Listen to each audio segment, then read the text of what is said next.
Well, you know, they've got to have some kind of a patsy. They've got to have some type of a scapegoat for everything they do.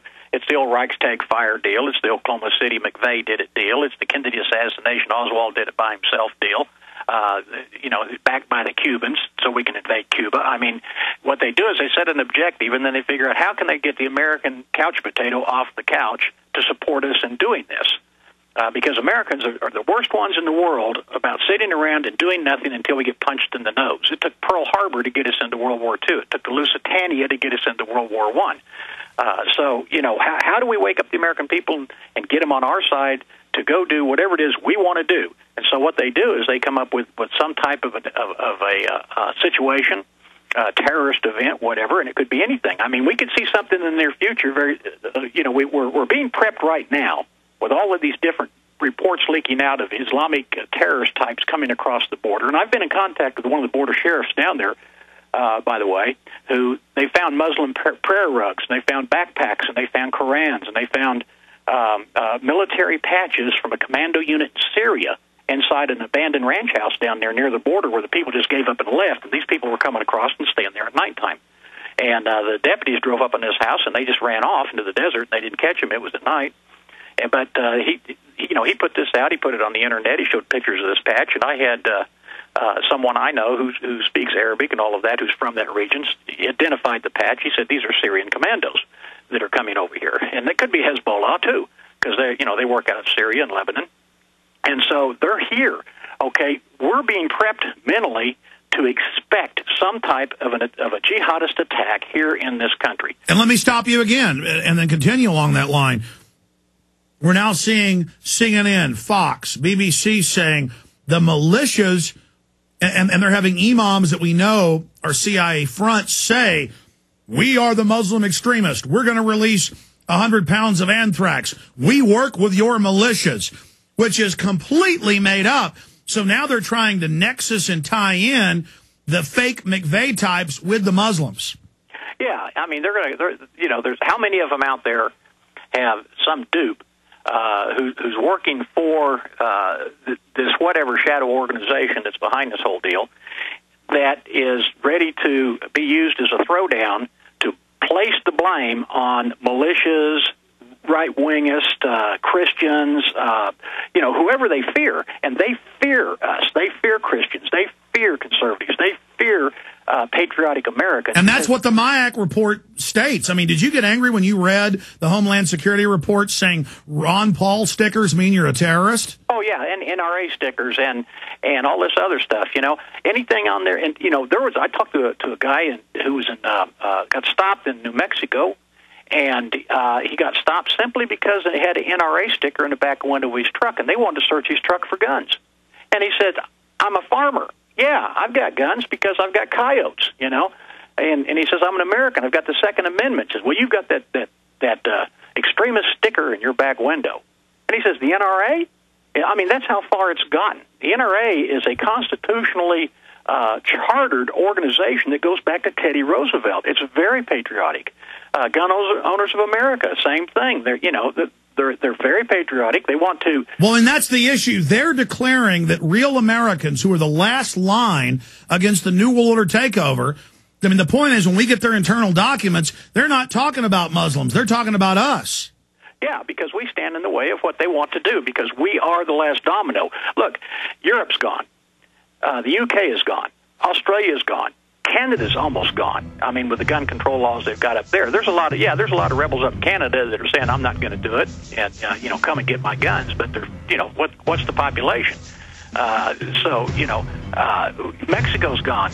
Central and South America gone. All of those places are so corrupt. They're controlled, with the banks and the dollars. Stay there, Colonel. I want to hear from your Army intelligence angle and what you're hearing from your colleagues, where all this is going and what we should do to get ready. Stay with us, my friend. Colonel Craig Roberts, best-selling author, police officer, Oklahoma City investigator, helicopter pilot, Marine Corps sniper. He's done a lot. And also retired out of the Army as a Army colonel in intelligence. I want to take calls quite a bit next hour and get into a host of other issues and get your take on ClimateGate. But first, I mean, from the perspective of this moving so fast, we knew that once they got their program in place, they were going to unveil it and launch it. We've been saying that forever, that when they emerged, it was going to start moving quicker. But it has amazed me as well that it's been so lightning speed. But a lot of analysts believe that's being done because there is so much resistance forming. There is a lot of positive things happening as well. But with the purposeful implosion of the economy, with all these attempts at forced flu inoculations, with all the preparation for new wars and terror attacks, what do you see in your crystal ball happening in the next 12 months? Well, Alex, I think it'll be even less than that. I think we're within 6 months of a total financial collapse in this country. You've got the Chinese buying up all the gold they can, dumping the dollar. I've got contacts down in South America who are saying that no one wants to deal in the dollar anymore. They want to deal in the euro, and they want to deal in the Swiss franc and that sort of thing. They'll deal in gold and diamonds and commodities and things like that, but they don't want the American dollar anymore.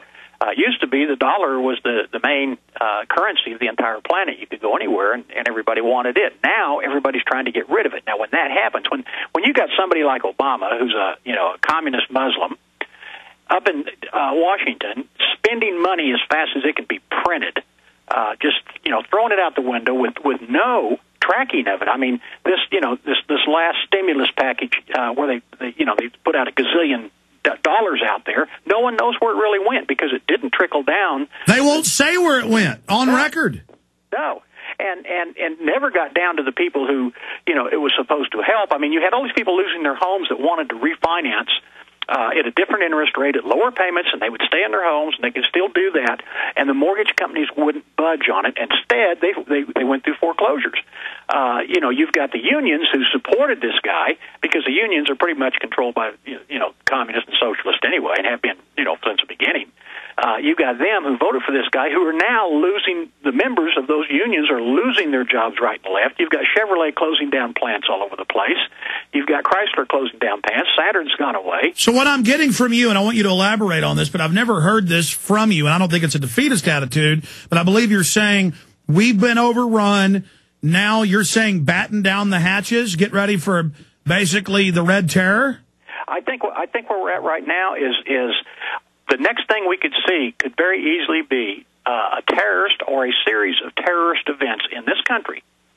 That there's two possible scenarios here, and you could probably even have both of them at the same time.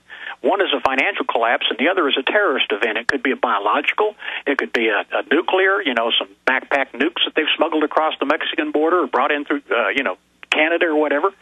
If they have anything at all, and they can blame, whether they blame it on the militias, like militias have a whole lot of Nike suits. But you've never really talked like this. You're really seeing a convergence of things. You think they're about to jump to an even greater acceleration. Well, I think the next stage, if I were them planning to, completely go to ordo de chaos, in other words, order out of chaos, and build up, their like a Phoenix program, I would have to start by destroying the people's ability to do anything except be dependent on me, the government. And to make them dependent on me, they got to be dependent on me for their financial situation, their food situation, their water situation, their ability to travel, and their ability to communicate. All right, stay there. We got a break. Back in 1 minute. So they're going with the Lenin model, the Mao Zedong model, the Pol Pot model. I agree. Their own documents state they want us totally broke.